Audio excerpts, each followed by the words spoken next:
तुमचं नाव सांगा. मी माळकोट्याचा असून माझं नाव आहे हिरय्या गोपाळ मठपती. हम्म.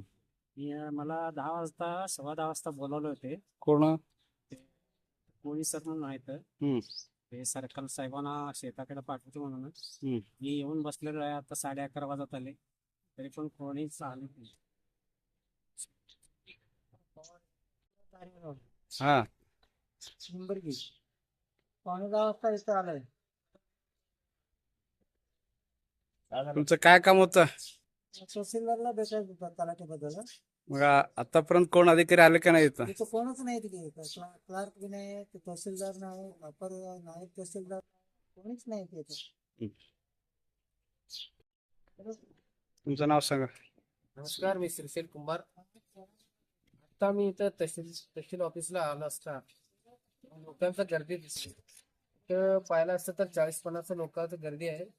ऑफिसचं टायमिंग 10 आहे. हम्म. 11 वाजले तरीही एकही कर्मचारी इथं नाहीत. हम्म. तरी ह्यांचा वेळ तर किती आहे? तहसील सर साहेबांना आम्ही फोन केला असता, एक 10 मिनिटात येतो म्हणलो. अजून सुद्धा ऑफिसमध्ये कोणताही कर्मचारी नाही. तर सगळं सुगीचे दिवस असल्यामुळे शेतकरी काम सोडून इथे येऊन बसलेत. हम्म. ते कोणबी इथं दाद घेत नाहीत. धन्यवाद. तुम्ही तहसीलदार साहेबांना फोन केला होता, काय म्हटलं तहसीलदार साहेब? साहेब येतो म्हणले, 10 मिनिटात येतो म्हणले. हम्म. परंतु अजून तर साहेबांना सांगितलं सर एक पण कर्मचारी आपल्या ऑफिसमध्ये नाही. टायमिंग तर 11 वाजले. ठीक. येतो 10 मिनिटात म्हणले. हो, ठीक.